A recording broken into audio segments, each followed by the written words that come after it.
नमस्कार। स्वागत है तमाम दर्शकों का आपके हृदय अजीज कार्यक्रम में। मैं हूं आपकी दोस्त और होस्ट शादमा हसन और मैं हूं प्रज्ञा सिंह और स्वागत है आपका हमारे कार्यक्रम बिहार बिहान में। जी हाँ दर्शकों, कहीं कोयल की कूक है तो कहीं पपीहे की पीहू पीहू, कहीं कोयल की कूक है तो कहीं पपीहे की पीहू पीहू। ये जो संगीत है ना, ये हमारे जीवन में एक मधुर रस घोलते हैं और ये प्रकृति की मधुर तान ही है। जो पशु पक्षियों के तौर पर पक्षी जब हमारे आसपास चहचहाते हैं ना, तो हमारे जीवन में जो टेंशन होती है वो कहीं ना कहीं दूर हो जाती है। अब अगर गर्मी की ही बात करूँ तो जब हम गर्मी में सराबोर होते हैं, पसीने से तरबतर होते हैं और सुबह उठकर अगर बाहर निकलते हैं तो कोयल की जो कूक होती है ना, वो हमारा दिन बना देती है। और आज हम अपने इस खास एपिसोड में ऐसी ही बहुत सारी बातें करेंगे, प्रकृति से जुड़ी बातें करेंगे। क्यों प्रज्ञा? बिल्कुल शादमा। और सादमा, आज मौसम कितना अच्छा है ना। बिल्कुल। और जब मौसम अच्छा होता है और चिड़ियों की जो चहचहाट होती है, उसके साथ जो सुबह होती है, उसकी खूबसूरती ही कुछ अलग होती है। बिल्कुल। और वो खूबसूरती तब और बढ़ जाती है जब हम बाहर निकलते हैं और प्रकृति के इस अद्भुत नज़ारे का आनंद उठाते हैं। इसलिए ज़रूरी भी हो जाता है कि सुबह सुबह के वक्त हमें थोड़ी बाहर भी निकलने चाहिए और सैर सपाटा करना चाहिए, ताकि प्रकृति का जो ये खूबसूरत नज़ारा है, ये जो प्रकृति की मधुरतान है, वो उसका हम लुत्फ़ उठा सके। और फिलहाल आप तो जानते हैं कि हम कार्यक्रम बिहार बिहान लेकर उपस्थित हैं, तो ऐसी बहुत सारी बातें होंगी, बहुत सारी जानकारियाँ आप तक पहुँचाएंगे अपने बेहद ही विशेष मेहमान के साथ। लेकिन फिलहाल बिहार बिहान का जो आगाज़ है वो हम करते हैं अपने पहले सेगमेंट में अपने बड़े बुजुर्गों के वचनों को लिए, उनकी वाणी की बातों को जानने के साथ। तो चलिए बिना विलंब आज भी करती हूँ आगाज़ हर दिल अजीज कार्यक्रम बिहार बिहान लाइव का हमारे पहले सेगमेंट अनमोल वचन के साथ।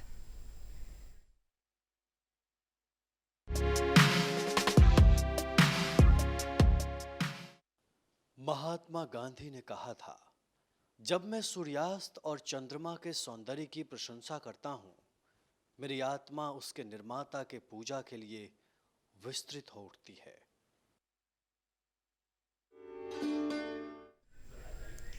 दर्शकों, आपको बता दूं कि आज हमारे बीच जो ख़ास मेहमान आए हैं वो उन्हें पर्यावरण से बहुत लगाव है। ख़ासकर अगर चिड़ियों की बात करूं तो चिड़ियों में उनकी जान बसती है और वो उनके सर पर दीवानगी कुछ इस हद तक है कि वो कहीं भी जा सकते हैं। सात समंदर पार अगर बात करूं तो वहाँ भी अगर जाना पड़े तो वो गुरेज नहीं करते, बल्कि चिड़ियों के बारे में जितनी भी जानकारियां हो सकती है वो इकट्ठा करने की कोशिश करते हैं। तो चलिए आपको मिलवाते हैं अपने आज के बेहद ही ख़ास मेहमान से। आपको बता दूं कि आज हमारे बीच हैं नवीन कुमार। आप वाइल्ड लाइफ फोटोग्राफर हैं, पर्यावरणविद हैं। तो चलिए मिलकर स्वागत करते हैं हमारे आज के बेहद ही ख़ास मेहमान का।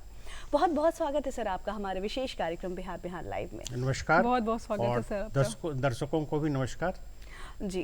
जैसा कि मैंने अपने दर्शकों को बताया कि आपका एक ख़ास लगाव चिड़ियों से है। चिड़ियों के बारे में जानकारियाँ एकत्रित करना आपकी बेहद ही ख़ास रुचि है। और अगर कहूँ तो उनके पीछे आप कोई भी गुरेज नहीं करते, कोई परहेज़ नहीं करते हैं।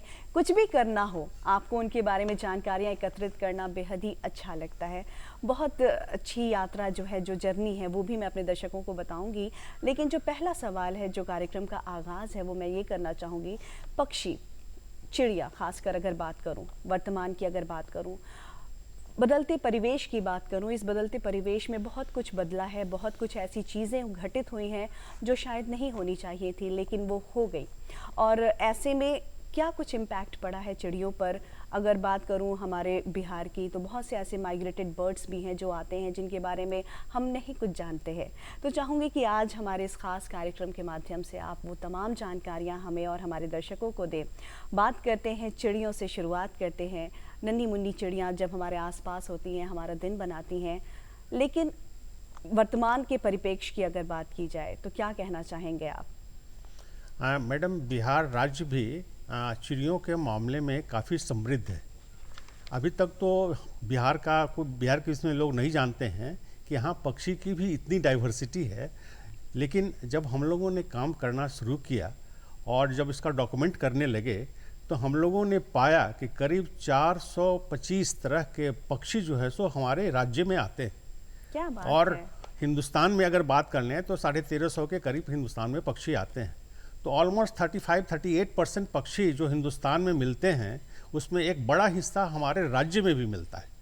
तो ऐसी बात नहीं है कि बिहार में पक्षी नहीं हैं या कम हैं, काफ़ी प्रचुर मात्रा में। क्योंकि हम अगर बिहार देखें तो यहाँ डिफरेंट क्लाइमेटिक जोन है। अगर यहाँ ड्राई डेसिडुअस फॉरेस्ट भी है तो हमारे यहाँ एवरग्रीन फॉरेस्ट भी है। हमारे यहाँ नदियाँ, हमारे यहाँ 8 तो प्रमुख नदियाँ हैं, और छोटी बड़ी नदियाँ को अगर मिला लें तो करीब करीब 16-17 तो छोटी बड़ी नदियाँ हैं। हमारे यहाँ एग्रीकल्चरल फील्ड है, कुछ पक्षी हैं जो एग्रीकल्चरल फील्ड में आते हैं, तरह तरह के वन हैं। अगर वाल्मीकि नगर में अगर आप जाएं तो वो एवरग्रीन फॉरेस्ट के रूप में वाल्मीकि नगर हमारे पास है। गेंजेटिक प्लेन के पास में आएँ तो प्रचुर मात्रा में जाड़े के मौसम में वहाँ डक्स आती है, वेडर्स आती है, शिकारी पक्षी आती है। तो हमारे राज्य में भी ये संख्या काफ़ी है, पक्षियों की प्रचुर मात्रा हमारे राज्य में भी उपलब्ध है। बिल्कुल। और ऐसे भी अगर हम देखें, अगर सुबह आपने बताया कि चिड़ियों की चहचहाहट हो तो दिन बड़ा सुहावना होता है, तो आप जहाँ कहीं भी निवास करते हों, आपका जो घर, मकान, फ्लैट, चाहे वो आप शहर में रहते हों, गांव में रहते हों, तो आप जब उठते हैं देखेंगे तो आपकी खिड़की से, बालकनी से तरह तरह के पक्षी आपको देखने को मिल जाएंगे। और 15-20 तरह के पक्षी अगर आप गौर करें तो आप जहाँ निवास करती हैं उसके आसपास ही होते हैं। बेशक, बिल्कुल। तो ये इस तरह से है। तो हमारा राज्य भी पक्षियों के मामले में काफ़ी समृद्ध है। और कुछ पक्षी तो है जो सिर्फ हमारे राज्य में मिलता है और एक आध राज्य में और मिलता है, बाकी और पूरे देश में कहीं नहीं मिलता है। जैसे एक पक्षी की मैं अभी चर्चा कर दूं, जब पक्षियों की बात हुई है तो एक पक्षी है ग्रेटर एडजुटेंट स्टॉर्क। यह स्टॉर्क फैमिली का एक बर्ड है। स्टॉर्क फैमिली जिसको कि हिंदी में गरुड़ भी कहते हैं। तो ये गरुड़ फैमिली का पूरा जो बर्ड है ये पूरे वर्ल्ड में 8 तरह के पाए जाते हैं, और भारतवर्ष में ये 8 तरह के बर्ड्स आते हैं। और 8 तरह के बर्ड्स में से बिहार ही ऐसा राज्य है जहां 8 में से 7 तरह के बर्ड्स आते हैं। क्या बात 7 तरह के गरुड़ की प्रजाति बिहार में पाई जाती है, और 7 तरह के प्रजाति में से 6 तरह के जो प्रजाति है वो हमारे यहाँ ब्रीड करते हैं। तो ये कितनी बात है, हम लोग कितने खुशनसीब हैं बिल्कुल, बिल्कुल। कि गरुड़ की 8 तरह की प्रजाति में से 7 तरह की प्रजाति हमारे यहाँ आती है और 6 तरह के प्रजाति हमारे यहाँ ब्रीड करती है। तो ये है एक बहुत अच्छा है। और ये जो गरुड़ है, जो बड़ा गरुड़ है, वो सिर्फ 2 ही राज्य में मिलता है। एक बिहार में मिलता है, दूसरा आसाम में मिलता है। तीसरे राज्य में अभी तक इसको नहीं देखा गया है, इस गरुड़ को। और अगर हम विश्व की बात करें तो ये 2 ही कंट्री में मिलता है, एक तो इंडिया में मिलता है, दूसरा कंबोडिया में मिलता है। तो ये है, ये हमारा ये अनोखा है। बिल्कुल कह सकते हैं कि जो गुरूर का मिलना ये हमारे लिए गुरूर की बात है, और इसके संरक्षण के लिए भी हमें आम जनों को भी जागरूक होने की ज़रूरत है और लोगों को ध्यान देने की ज़रूरत है। क्यों प्रज्ञा? बिल्कुल। नवीन जी, जैसा कि आपने बोला कि जो पक्षी बहुत सारे पाए जाते हैं यहाँ पे हम ये जो टॉपिक है हमारा माइग्रेशन और बायोडाइवर्सिटी पे मेन फोकस है। तो मैं जानना चाहूँगी, हमारे दर्शकों को बताएं कि जो बर्ड माइग्रेशन है आखिर ये होता क्या है? देखिए मैडम, माइग्रेशन का जो सिद्धांत है जिसके विषय में कहा जाता है माइग्रेशन का मतलब है एक जगह से दूसरे जगह पर जाना। किसी भी एनिमल, बर्ड्स, किसी का भी एक स्थान से दूसरे जगह जाना, और फिर उस स्थान से फिर वापस जब पुनः अपने स्थान पर आता है तब माइग्रेशन का साइकिल कंप्लीट होता है और हम माइग्रेशन कहते हैं। तो जाड़ा ऐसा मौसम है जहाँ काफ़ी पक्षी प्रवास करते हैं, हिंदुस्तान में आते हैं और हमारे राज्य में भी आते हैं। तो वो सेंट्रल एशियन, जिस तरह से हम लोगों का अपने एक चलने का एक रूट है, एक मार्ग निर्धारित है, उसी तरह से पक्षियों का भी एक मार्ग निर्धारित है।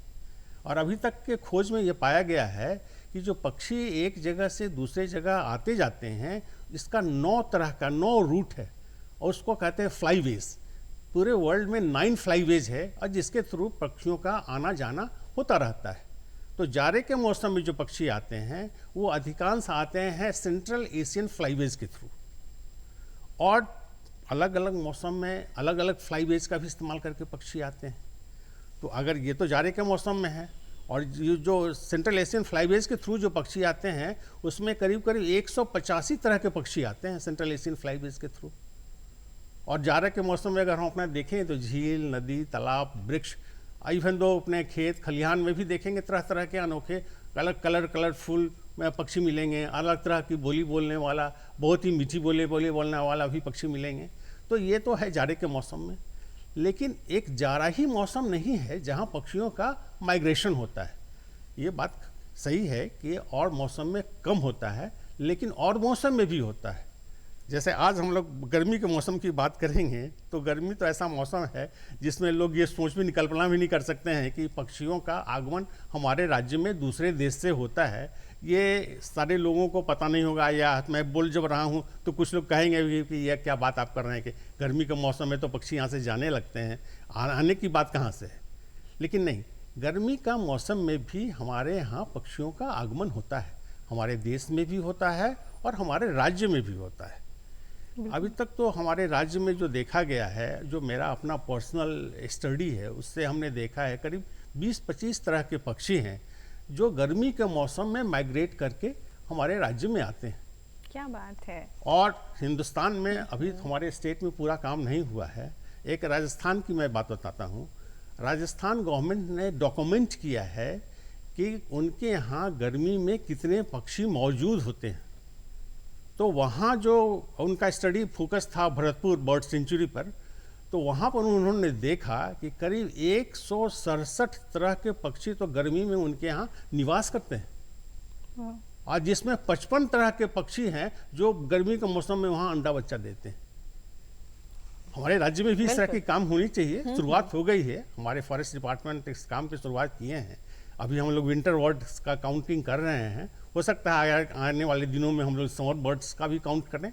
बिल्कुल, यहाँ पर आप जिक्र कर रहे हैं कि समर में भी बर्ड्स माइग्रेट करके यहाँ हमारे राज्य बिहार में भी आते हैं, और आपने कई तरह की जानकारियाँ भी एकत्रित करने की कोशिश की और आपने एकत्रित की है।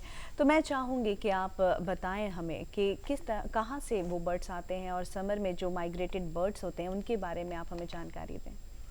हाँ मैडम, ये सीज़न वाइज जो माइग्रेशन की बात हमने कही है, उसमें गर्मी का मौसम भी है।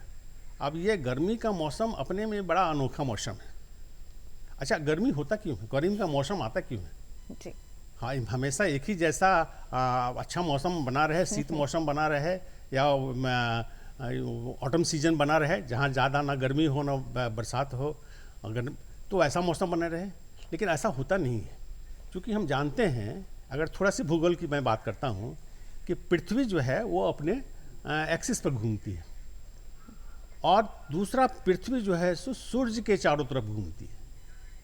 और ये सूर्य के चारों तरफ जब पृथ्वी घूमती है तो मौसम में परिवर्तन होता है।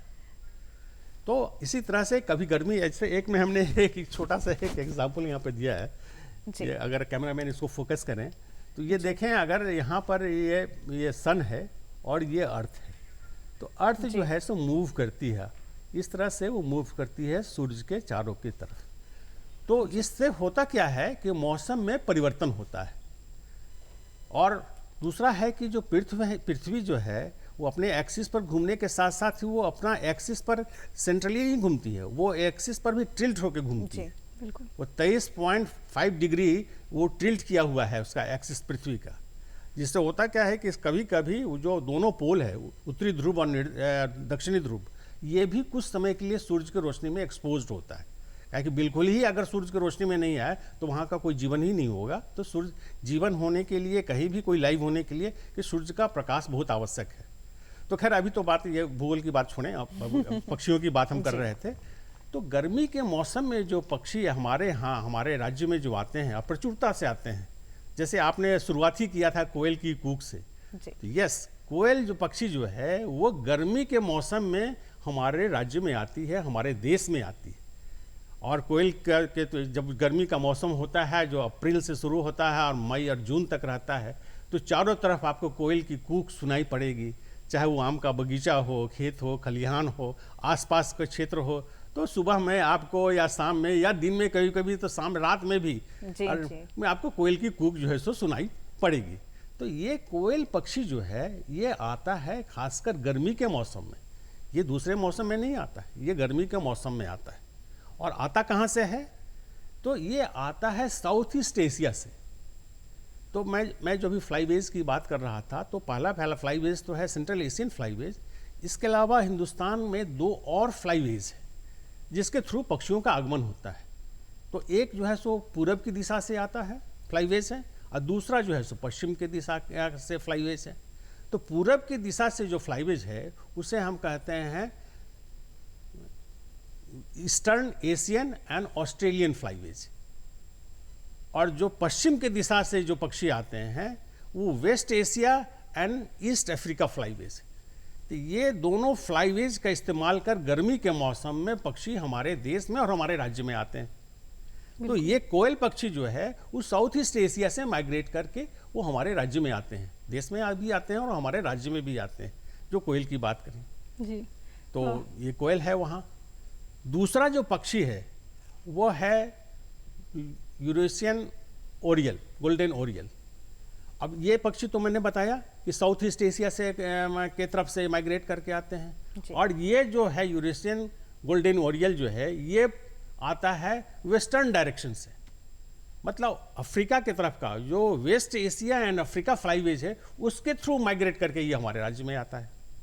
और यह बड़ा बहुत हम लोग फॉर्चुनेट हैं कि यह पक्षी बिहार में देखा गया।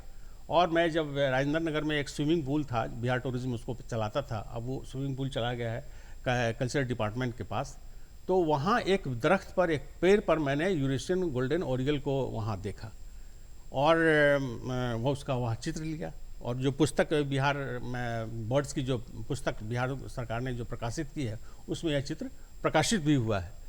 तो ये पक्षी है जी। इसके अलावा कुछ और पक्षी हैं जो गर्मी के मौसम में आते हैं। एक तीसरी पक्षी की मैं बात करता हूँ, ये तो मैंने बताया कि जो वेस्ट डायरेक्शन से आता है। एक और पक्षी है बी ईटर्स की एक प्रजाति है। अब बी ईटर्स की जो एक प्रजाति है वो है ब्लू टेल बी ईटर। तो ब्लू टेल बी ईटर ये फिर ईस्टर्न एशिया एंड ऑस्ट्रेलियन फ्लाईवेज को इस्तेमाल करता है और हमारे यहाँ आता है, हमारे देश में आता है, हमारे राज्य में आता है। बिल्कुल। नवीन जी, अभी आपने बात करी थी एशियन सेंट्रल फ्लाईवेज की, हम चाहेंगे कि उसकी आप पूरी जानकारी दें हमारे दर्शकों को। देखिए, सेंट्रल एशियन फ्लाईवेज है सबसे बड़ा फ्लाईवेज है। सबसे ज़्यादा पक्षियों का जो आगमन होता है वो सेंट्रल एशियन फ्लाईवेज के थ्रू होता है। लेकिन सेंट्रल एशियन फ्लाईवेज के थ्रू जो बर्ड्स आते हैं वो जाड़े के मौसम में आते हैं। तो अभी हम गर्मी के मौसम की बात कर रहे हैं, तो गर्मी के मौसम में सेंट्रल एशियन फ्लाईवेज के थ्रू बर्ड्स का आगमन नहीं होता है। और ये सेंट्रल एशियन फ्लाईवेज वो इन्वॉल्व करता है करीब करीब 30 कंट्रीज़ को इन्वॉल्व करता है। और हमारे राज्य में, बिहार में भी और हमारे देश में करीब करीब 29 कंट्रीज से बर्ड्स का आगमन होता है। तो सेंट्रल एशियन फ्लाईवेज वो है, उससे बर्ड्स का इतने संख्या में अराइवल होता है। तो गर्मियों में क्या कोई निर्धारित मार्ग है? हाँ, पक्षियों ये गर्मियों में जो हमने बताया कि गर्मियों में ऐसे देखिए, ये जो मार्ग जो निर्धारित है कोई 100% कुछ बात नहीं है कि इसी फ्लाईवेज को फॉलो करेंगे, लेकिन जो स्टडी से जो बात सामने आई है बाय एंड लार्ज इसी रूट्स को लोग पक्षी इस्तेमाल करते हैं। तो इसमें जो आता है गर्मी के मौसम में जो पक्षियों का आगमन होता है, एक तो है East Asia and Australian flyways, और दूसरा जो है वो है West Asia and Africa flyways, East Africa flyways. ये दो फ्लाईवेज के थ्रू, जो एक ईस्टर्न डायरेक्शन से इंडिया में है, दूसरा वेस्टर्न डायरेक्शन से इंडिया में है, इस दो फ्लाईवेज के थ्रू गर्मी में पक्षी हमारे देश में आते हैं, हमारे राज्य में भी आते हैं। कई किताबें भी लिखी हैं, उनमें से एक किताब है बर्ड्स इन बिहार। चाहूँगी कि आप अपनी पुस्तक के बारे में हमें बताएं और बताएं कि क्या कुछ आपने उसमें शामिल किया है। पक्षियों के किताब के विषय में मैडम शुरुआत ऐसा हुआ कि बिहार दिवस का पहला मेला था और हमारे उसमें मैनेजिंग डायरेक्टर हुआ करते थे DK शुक्ला साहब। वो फॉरेस्ट डिपार्टमेंट को, ओरिजिनली फॉरेस्ट डिपार्टमेंट को बिलोंग करते थे, बाद में वो PCCF होकर रिटायर हुए और कुछ दिन तक वो बिहार स्टेट बायोडाइवर्सिटी बोर्ड की भी चेयरमैन रहे।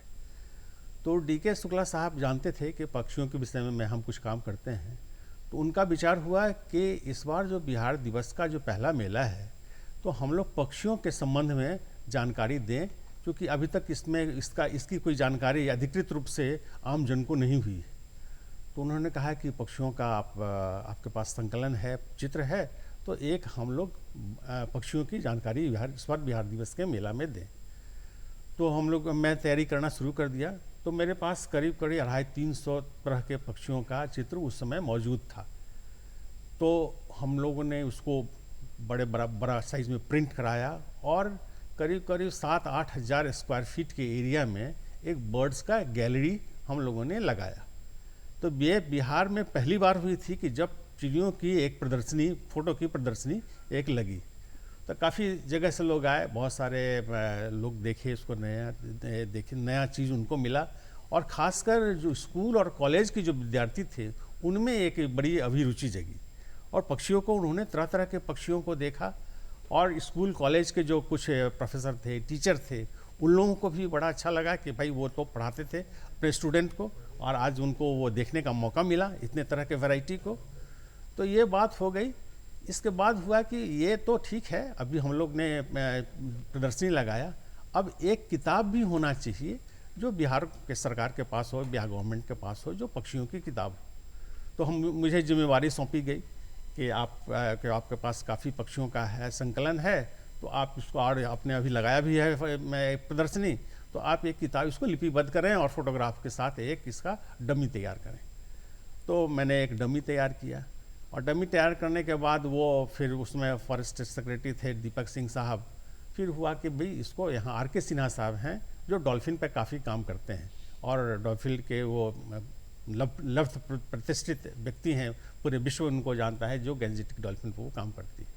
तो मेरा जो किया हुआ जो ये वर्क था वो उनके पास भेजा गया, कुछ दिन तक उनके पास रहा, फिर वो लौट कर फिर हमारे पास आया, फिर हम लोग मंगवाए। और चूँकि फॉरेस्ट डिपार्टमेंट की तरफ, गवर्नमेंट की तरफ से होना था, तो गवर्नमेंट ने एक एडवर्टीजमेंट भी निकाला कि हम लोग पक्षी पर किताब बनाना चाहते हैं, और किसी के पास जानकारी हो या चित्र हो तो उसको भेजें। तो हमारे 4-5 मित्र हैं, सब मिलके हम लोगों ने इसकी शुरुआत की, और पहली किताब जो है सो बन के 2014 में आई, और इसमें करीब करीब 224 तरह के पक्षियों का चित्र प्रकाशित हुआ, जिसमें एक की कंट्रीब्यूटर के रूप में हम भी थे, हमारे 4-5 मित्र और थे, उन्हीं के सहयोग से यह किताब का लिखा गया। और वो किताब आप हमारे दर्शकों के लिए लेकर भी आए, तो चाहेंगे कि आप उस पुस्तक को बर्ड्स इन बिहार वॉल्यूम 1 है, और इसका विमोचन माननीय मुख्यमंत्री श्री नीतीश कुमार ने किया, और ये पहली किताब बिहार में बन के आई जो बर्ड्स पे थी। फिर उत्तरोत्तर काम होता गया, और उसके बाद दूसरी किताब फिर बनकर आई, वो था बर्ड्स इन बिहार वॉल्यूम 2। इसमें भी करीब करीब 250 तरह के पक्षियों का चित्र है, प्रकाशित है। और इस किताब में एक संकलन भी किया गया है कि बिहार में कितने तरह के पक्षी आते हैं। तो करीब करीब 450 तरह के जो पक्षी बिहार में आते हैं उसका इसमें डॉक्यूमेंटेशन भी है। तो ये 2 किताब आई, और एक तीसरी किताब कह सकते हैं कि माइग्रेटेड बर्ड्स के बारे में अगर किसी को जानकारी लेनी है तो वो आपकी बर्ड्स इन बिहार वॉल्यूम 2 से पढ़कर काफ़ी कुछ सीख सकते हैं, जानकारी हासिल कर सकते हैं। कर सकता है।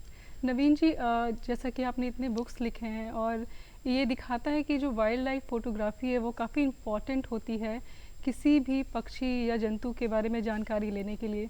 तो आप कहाँ तक इस चीज़ को सार्थक मानते हैं as a wildlife photographer? Madam, ये जो किताब मैं जो लिखी है, तो ये सिर्फ मेरा ही कंट्रीब्यूशन नहीं है, हम लोग 4-5 आदमी का कंट्रीब्यूशन है, इसलिए ये सिर्फ मेरा ही लिखा हुआ पुस्तक नहीं है, इसमें 4-5 और लोग भी हैं। यानी कह सकते हैं कि पूरी टीम वर्क है, पूरी टीम वर्क है।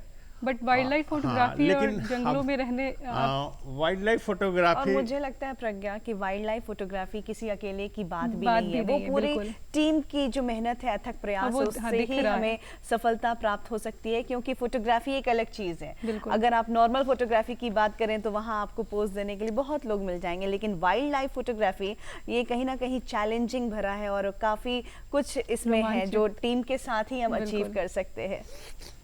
मैडम, थोड़ा मैं हट के बता रहा हूँ, जब मैं सब फिल्म की बात मैं बता रहा हूँ।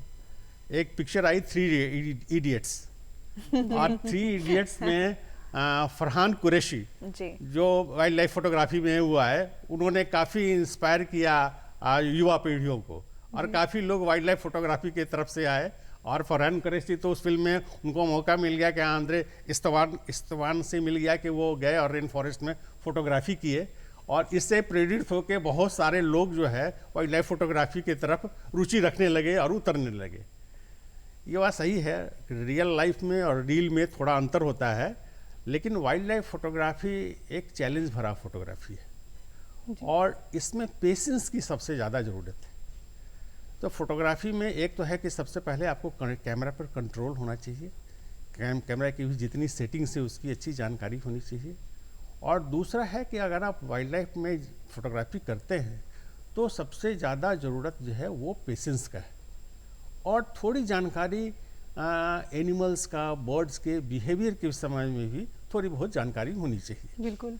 और जब हम जाते हैं वाइल्ड लाइफ फोटोग्राफी, क्योंकि वाइल्ड लाइफ फोटोग्राफी में जो मोमेंट होता है वो कुछ देर के लिए होता है, और उस मोमेंट को कैप्चर वो मिस ना हो, इसलिए उस तरह का एडवांस कैमरे की भी ज़रूरत होती है। और कैमरा आपके पास है तो आप और तरह की फ़ोटोग्राफी कर सकते हैं। तो फोटोग्राफी के कई जॉनर्स हैं, जैसे है प्रोडक्ट फोटोग्राफी है, पोर्ट्रेट फोटोग्राफी है, मैरिज फोटोग्राफी है, कई तरह के फोटोग्राफी है। लेकिन वाइल्ड लाइफ फोटोग्राफी अगर आप करने जा रहे हैं तो आपके पास बहुत एडवांस कैमरा चाहिए और लेंस भी चाहिए, लेंस भी उसी तरह के चाहिए। और मुझे लगता है इन सब से इतर एक बेहतरीन नज़रिया भी आपके पास होना चाहिए। हाँ, वो तो खैर है ही।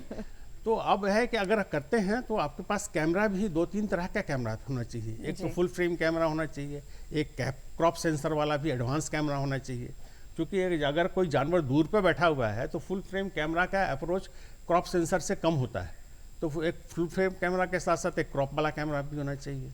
जूम लेंस के अलावा आपके पास होना चाहिए प्राइम लेंस भी होना चाहिए, क्योंकि प्राइम लेंस से जो पिक्चर आएगा वो जूम लेंस से नहीं आता है। और अगर प्राइम लेंस की बात करें तो अगर 600 mm का अगर प्राइम लेंस ही लेते हैं तो 8-9 लाख रुपए का तो खाली एक लेंस आता है। बिल्कुल। और उसी से मैच करता हुआ कैमरा लें तो 3-4 लाख रुपए का वो कैमरा भी होता है।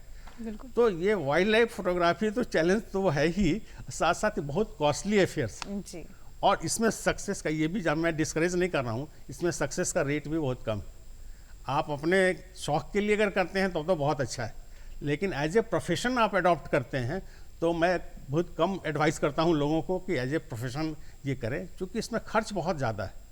अगर आप सफारी में ही जाते हैं, जैसे रणथंभौर गए, क्या कान्हा गए या बांधवगढ़ गए, पूरा होल डे की सफारी अगर आप लेते हैं तो एक एक सफारी का दाम 70,000-80,000 रुपया होता है। बिल्कुल। और अगर आप रियल फोटोग्राफ करना चाहते हैं तो आपको लो एंगल यूज़ करना पड़ेगा, लो एंगल से शूट करना होगा, ताकि जो हमारे पास एनिमल्स हैं, बर्ड्स हैं, खासकर एनिमल्स, उनका जो है एक नया पर्सपेक्टिव में फोटो है। सर, आप बिहार स्टेट बायोडाइवर्सिटी बोर्ड के एक्सपर्टीज़ भी हैं, उसके विशेषज्ञ भी हैं, तो क्या कुछ कहना चाहेंगे? मैं बायोडाइवर्सिटी बोर्ड का कोई विशेषज्ञ नहीं हूँ जी, लेकिन मैं पर्यावरण के क्षेत्र में काम करता हूँ, तो बायोडाइवर्सिटी के लिए भी मैं कुछ काम करता हूँ। अभी हाल ही में उनके जो 3 नवनियुक्त जो ऑफिसर्स थे, जिसमें सबका काफ़ी अच्छा क्वालिफिकेशन था, किसी ने MSc किया हुआ था FRI, इसमें से फॉरेस्ट रिसर्च इंस्टीट्यूट देहरादून से भी उन्होंने किया था, एक कलकत्ता यूनिवर्सिटी से की थी, एक मध्य प्रदेश से की थी। तो इस तरह से 3 फील्ड की लड़कियां थीं, ऑफिसर्स थीं, जिसमें से एक ने जूलॉजी में किया हुआ था, एक ने फॉरेस्ट्री में किया हुआ था MSc, एक ने इन्वायरमेंटल साइंस में किया था। तो इनको मुझे दिया गया, सौंपा गया इन तीनों को कि आप इनको बर्ड्स के विषय में कुछ ट्रेनिंग दें और जो बिहार में बर्ड्स आते हैं उसके विषय में कुछ जानकारी दें। तो इनको हमने प्रैक्टिकल्स का भी और क्लासरूम का भी, दोनों का तरह से इनको प्रशिक्षित किया, और ये हमारे साथ 2-3-4 दिन तक रहीं और हम लोग उनको लाइव दिखलाए कि कौन कौन से पक्षी हैं, कैसे हैं, और फिर क्लासरूम में जाकर फिर पक्षियों के विषय में 3 चीज़ उनको बताया हम लोगों। मैंने एक तो बताया कि ये बर्ड्स को बर्ड वाचिंग क्या होता है, बर्ड्स के विषय में कैसे बर्ड को वॉच किया जाता है। दूसरा हमने उनको बताया कि आइडेंटिफिकेशन ऑफ बर्ड्स, कैसे बर्ड्स को पहचान किया जाए फील्ड में। और तीसरा हमने बताया कि क्लासिफिकेशन ऑफ बर्ड्स, कितने बर्ड्स को किस किस लेवल पर क्लासिफाइड किया जाता है। तो ये 3 चीज़ हमने बताया। इसके साथ साथ चूँकि मैं पूरे बिहार में घूमता रहता हूँ, बिहारी ने मैं तो हिंदुस्तान में पूरा घूमता हूँ, और करीब करीब ऐसा कोई क्षेत्र शायद ही सब कोई बचा हुआ है जहाँ मैं नहीं गया हूँ। अगर हम बात करें तो ऊपर में मैं काराकोरम बॉर्डर के पास भी गया हूँ, सियाचिन ग्लेशियर के सियाचिन बॉर्डर में जहाँ तक अलाउड है सिविलियंस को, मैं वहाँ गया हूँ। इधर नीचे में कन्याकुमारी गया हूँ। उधर अगर वेस्ट में अगर बात करें तो थार रेगिस्तान से लेके और पूर्व में मैं नामचा बरुआ तक गया हूँ, जहाँ से वो रिवर जो सो घूम के आती है इंडिया में। तो काफ़ी जगहों का मैंने भ्रमण किया है, इसलिए एक व्यू है पक्षियों का कि कहाँ पर किस राज्य में कब कौन पक्षी कहाँ मिलेंगे। तो ये पक्षी की भी जानकारी दी, और चूँकि पर्यावरण में काम करने के कारण कुछ पर्यावरण का जो प्रैक्टिकल एक्सपीरियंस है वो सब भी था। तो बायोडाइवर्सिटी बोर्ड के लिए मैंने अपना स्किल अवेलेबल कराया। यहाँ का जो डिफरेंट तरह के पेड़ पौधे, जंतु जानवर, क्लाइमेट, लैंडस्केप्स, तो ये सब हमने बायोडाइवर्सिटी बोर्ड के लिए उपलब्ध कराया और एक पुस्तक भी प्रकाशित हुई बायोडाइवर्सिटी वो बोर्ड की। पुस्तक चाहेंगे कि आप हमारे दर्शकों को दिखाएं? इस बायोडाइवर्सिटी के बोर्ड्स में मैंने इसमें दिखलाया है, ये है जो यहाँ हमारे यहाँ फ्लावरिंग प्लांट्स हैं, जो ट्रीज़ हैं, प्लांट्स हैं, वो उसका ये चित्र है, इसमें प्रकाशित हुआ है इस पेज में। जी, बेहद ही खूबसूरत, शानदार, प्रकृति की बहुत सुंदर। अनोखी ये छटा जो जो बोल सकते बिहार में हैं। जो रेप्टाइल्स जो जी। मिलते हैं, जो फ्लावर्स है, इसका कुछ चित्र इसमें प्रकाशित किया गया है। बहुत खूबसूरत। शानदार, और कितनी खूबसूरती के साथ आपने इसकी फोटोग्राफी ये भी की कुछ है। पक्षी जो यहाँ जी, बिहार में मिलते हैं, ये अलग अलग, उसका ये चित्र प्रकाशित हुआ है। क्या बात है प्रज्ञा, कितनी खूबसूरती के साथ इस चित्र को लिया गया है और हम तक ये जानकारी पहुंच पाती है, क्योंकि आम लोग ये तो देखें, नहीं ये देख पाते देखें हैं। यहाँ का बिल्कुल। किस तरह का फॉरेस्ट का कॉम्बिनेशन है। ये कुछ चित्र है जो प्रकाशित हुआ है इसमें। बहुत सुंदर। बिल्कुल, ये तो बात हुई इस किताब की। अगर बात करें आप बायोडाइवर्सिटी के बारे में क्या कुछ कहना चाहेंगे, क्योंकि आज प्रकृति में, हमारे पर्यावरण में बहुत कुछ बदलाव आया है, ग्लोबल वार्मिंग की बात होती है, तो ऐसे में आप इकोसिस्टम के से रिलेटेड क्या कुछ बताना चाहेंगे हमें? देखिए मैडम, ये जब भारत जब आज़ाद हुआ तो ये 1950 के बाद से ये एक सोचे जाने लगा प्रकृति के संबंध में, या हमारे यहाँ जो जीव जंतुओं के संबंध में, या बायोडाइवर्सिटी के संबंध में, ये एक विचार आने लगा, सोच एक हुई हमारे देश में भी। और नॉर्वे की एक प्रधानमंत्री थी, क्रो हार्लेम, उनके अध्यक्षता में एक वर्ल्ड कमीशन बना, और उस वर्ल्ड कमीशन में ये जो हमारे यहाँ जो प्रकृति में जो हमारे जीव जंतु, ये सब का जो क्षरण हो रहा है, कम हो रहा है, संख्या हो रहा है, या फिर हम जो विकास कर रहे हैं वो कैसे हमको विकास करना चाहिए। क्योंकि अगर हम विकास करते हैं तो हमको कोई एक क्षेत्र लेना होता है, और उस क्षेत्र में पर हम अगर जो कोई बिल्डिंग खड़ा करेंगे तो वहाँ के जो पेड़ पौधे हैं वो समाप्त होंगे, वहाँ के जीव जंतु वहाँ के नष्ट होंगे। तो इसके संबंध में एक सस्टेनेबल डेवलपमेंट, मतलब कि वो पक्षी आज भी मौजूद है और कल भी मौजूद रहे। आज की आवश्यकता तो पूरी हो ही जाए, लेकिन कल की आवश्यकता भी पूरी हो। तो इसके संबंध में एक रिपोर्ट प्रकाशित हुआ, जो 1987 में वो रिपोर्ट प्रकाशित हुआ, और उस रिपोर्ट को कहते हैं फ्रंट लाइन रिपोर्ट। ये बायोडाइवर्सिटी के संबंध में पहला इनिशिएटिव था ग्लोबल लेवल पर। और उस रिपोर्ट में क्या जो मेन फोकस था वो था आवर कॉमन फ्यूचर, हमारा साझा भविष्य कैसा हो। तो ये रिपोर्ट प्रकाशित हुआ, और किसी भी राष्ट्र का या राज्य का जो प्राकृतिक संसाधन है, और प्राकृतिक संसाधन में जो जैविक संसाधन है, ये सबसे महत्वपूर्ण चीज़ है। जिस राज्य का, जिस देश का प्राकृतिक संसाधन जितना ज़्यादा समृद्ध होगा, रिच होगा, वह देश प्राकृतिक संसाधन के मामले में उतना ही वो स्वावलंबी या उन्नत माना जाएगा। तो अब जब प्राकृतिक संसाधन की जब बात हुई और जैविक संसाधन की जब बात हुई, तब फिर आया कि जो जैवीय विविधता के संबंध में फिर बात की जाए, और वहीं से फिर बायोडाइवर्सिटी की बात आरंभ हुई। जी बिल्कुल, कह सकते हैं कि बेहद ही ज़रूरत आन पड़ी कि इन तमाम विषयों पर हम जानकारी लें और लोगों को भी बताएं। बिल्कुल। क्या कुछ कहना चाहेंगे आप? हाँ, तो अब जब बायोडाइवर्सिटी की जब बात हुई तो पहले हम लोग जाने कि बायोडाइवर्सिटी होता क्या है। जी, बायोडाइवर्सिटी की तो जानने के लिए उसकी परिभाषा भी होनी चाहिए कि बायोडाइवर्सिटी की परिभाषा क्या है। तो बायोडाइवर्सिटी को कई किताब में, कई किताब में अलग अलग तरह से है, लेकिन जो मैंने जो अपना महसूस किया है और मेरे हिसाब से जो बायोडाइवर्सिटी है वो किसी भी स्थान पर और एक निश्चित कालखंड में वहाँ पर जो जेनेटिक स्पीसीज और वहाँ के इकोसिस्टम की जो विविधता है वो उस स्थान की जैविक विविधता कहलाती है, बायोडाइवर्सिटी कहलाती है। इसमें तीन बात आई। पहला तो आया कि जेनेटिक लेवल पर, दूसरा हुआ स्पीसीज लेवल पर, और जब स्पीसीज लेवल की बात करते हैं तो हर तरह की स्पीसीज, चाहे वो एनिमल्स की हो, बर्ड्स की हो, प्लांट्स की हो, ट्रीज़ की भी हो, तो अलग अलग तरह की स्पीसीज हुई। और तीसरी बात हम करते हैं इकोसिस्टम। इकोसिस्टम में अलग अलग तरह का हो सकता है, वेटलैंड इकोसिस्टम होता है, ड्राई इकोसिस्टम होता है, फॉरेस्ट इकोसिस्टम होता है, अलग अलग तरह का इकोसिस्टम होता है। तो इस तीनों के योग को उस स्थान का बायोडाइवर्सिटी कहा जाता है। और जेनेटिक्स में ही अगर बात करें कि जेनेटिक लेवल पर जो डाइवर्सिटी है, जैसे हम लोग मनुष्य सभी होमोसिपियन प्रजाति के हैं, और हम लोग के मनुष्य में भी अगर देखते हैं तो कोई एक लंबा है, तो कोई एक छोटा है, तो कोई उजला है, तो कोई काला है। तो ऐसा क्यों होता है?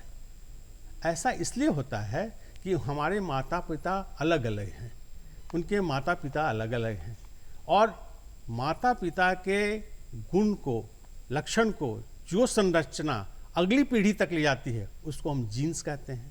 जी। तो हमारे माता पिता अलग रहने के कारण उनके जीन्स अलग अलग हैं, जी अलग अलग जीन्स या कह रहने के सकते कारण हैं कि अलग अलग हाँ। सूचनाएं जाती हैं। इसलिए कोई बड़ा हुआ, कोई छोटा हुआ, कोई गोरा हुआ, कोई काला हुआ।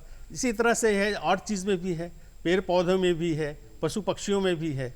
तो ये तो genetic- जैव विविधता इसीलिए तो कहलाती है। यहाँ पर आपने बताया बायोडाइवर्सिटी के बारे में कि कहीं पर पाए जाने वाली चीज़ों में, तो ऐसे में मेरे जहन में एक बात आ रही है कि जो माइग्रेटेड बर्ड्स फिर आते हैं किसी एरिया में, वो बाहर से आ रहे हैं और वहाँ पर जो हमारा प्राकृतिक संसाधन पहले से ही मौजूद है, तो कितना असर पड़ता है ये माइग्रेशन का उस जगह पर? एक एग्जाम्पल मैं देता हूँ, वो बिहार का तो नहीं है, वो राजस्थान का एग्जाम्पल है। एक बर्ड है जिसका नाम है डेमोसिल क्रेन। वो आता है आपका मंगोलिया से और साइबेरिया से, वो डेमोसिल क्रेन आता है। खींचन एक गांव है राजस्थान में, फलौदी डिस्ट्रिक्ट में, पहले तो वो जोधपुर डिस्ट्रिक्ट में था, अब भी फलौदी डिस्ट्रिक्ट में है। तो वहाँ 2-4 की संख्या में वो पक्षी वहाँ आता था। तो वहाँ के जो गांव के लोग जो हैं, वो उन्होंने दाना डालना शुरू कर दिया, और आज की स्थिति ये है करीब करीब 50, जो 10, 5, 100, 200 जो पक्षी आता था, आज 50,000 की संख्या में, और 50,000 से भी ज़्यादा, माने एस्टिमेशन में हम समझते हैं कि 50,000 से 60,000 की संख्या में वो डेमोसिल क्रेन प्रत्येक वर्ष साइबेरिया से माइग्रेट करके उस छोटे से जगह किचन में आता है। तो ये है कि ये एक एग्जाम्पल है। तो ये आता है इतनी बड़ी संख्या में, हमारे राज्य में भी आता है, ऐसी बात नहीं कि हमारे राज्य में नहीं आता है। तो उनका अगर आवास सुरक्षित होगा, पक्षी जो माइग्रेट जब करते हैं, तो पक्षी जो माइग्रेट करते हैं तो क्यों माइग्रेट करते हैं? पक्षी इसलिए माइग्रेट करते हैं कि जहाँ वो निवास करते हैं वहाँ का कंडीशन बहुत हार्श हो जाता है, वहाँ उनका फूड मटेरियल्स कम हो जाता है, इसलिए वहाँ से छोड़ के वो ऐसे स्थान के लिए आते हैं जहाँ उनको कुछ अनुकूल वातावरण मिले और उनको कुछ भोजन की सामग्री मिले। तो अगर उनकी भोजन की सामग्री हमारे यहाँ उपलब्ध होगी तो ज़रूर वो आएंगे।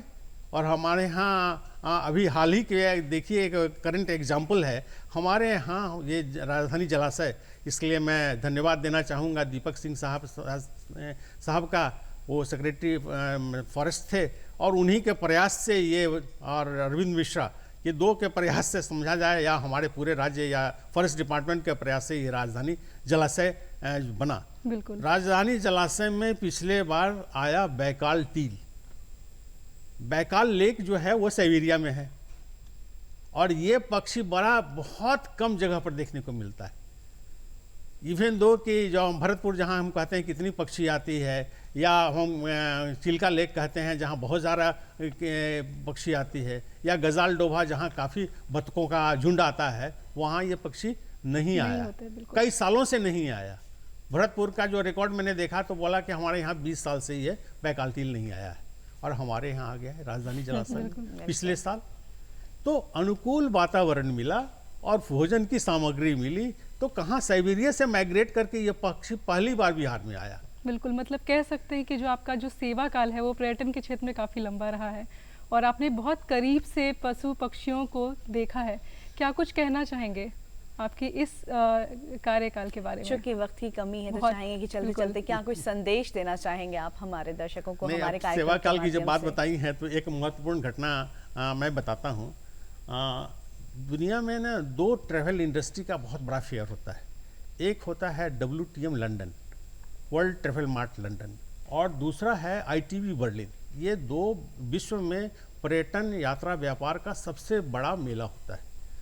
और हमारे राज्य हमारे चूँकि हर उसमें सारे देश इसमें पार्टिसिपेट करते हैं और हमारा देश भी पार्टिसिपेट करता है। और हमारे देश में जब पार्टिसिपेट करता है तो हमारे राज्य के प्रतिनिधि भी उसमें जाते हैं। तो कई बार मुझे मौका मिला इस पर्यटन मेला में जाने का। तो एक बार की मैं बात बताता हूँ। यह सन 2003 में हम लोग बिहार से एक टीम हमारी गई, लंदन गई, जिसमें हमारे सेक्रेटरी भी थे, हमारे मैनेजिंग डायरेक्टर भी थे और मैं भी था उसमें। और वहाँ ये जो पर्यटन व्यापार का जो बड़ा मेला था, उसमें इंडिया पेविलियन में हम लोगों को एक स्टॉल मिला। वहाँ बिहार टूरिज्म ने अपना स्टॉल स्थापित किया। वहाँ हर कंट्री को लोग पहुँचते हैं और उस कंट्री की जो विशेषता है उसको बताते हैं, ताकि उनके यहाँ पर्यटक आकर्षित हो और जाएं और उनके कंट्री का जो है इकोनॉमी बढ़े। हम लोगों ने सोचा कि हमारे पास क्या है, बिहार में क्या है। तो बिहार में हमारे पास जो गंगा रिवर है ये अद्भुत है, ये दूसरे जगह वर्ल्ड में नहीं। बिल्कुल बिल्कुल। दूसरा जो हमारा था वो सोनपुर फेयर, उसमें ज़माने में बहुत अपने ग्लोरी पर था। तो सोनपुर फेयर, कैटल फेयर और एलिफेंट्स के मामले में इतना एलिफेंट्स कहीं पूरे वर्ल्ड में नहीं आता। तो ये सोनपुर फेयर का हम लोगों ने लिया। और तीसरा लिया हम लोगों ने योग विद्यालय, जो बिहार का बिहार स्कूल ऑफ योगा है। तो योग का जो ऐसा संस्थान फिर दुनिया में कहीं और नहीं। जी हाँ, बिल्कुल कह सकते हैं कि काफ़ी समृद्ध हैं हम। प्रकृति की बात हो या फिर जो भी हो, ये हमारे लिए गर्व की बात है। यहाँ पर आपका तहे दिल से शुक्रिया अदा करना चाहेंगे, क्योंकि हम समय सीमा से बंधे हुए हैं और आज आप यहाँ आए और इतनी सारी बातें की, इतनी सारी जानकारियाँ आपने हम तक पहुँचाई। इसके लिए आपका तहे दिल से शुक्रिया, बहुत बहुत शुक्रिया। बहुत बहुत शुक्रिया सर। हो गया, खत्म हो गया।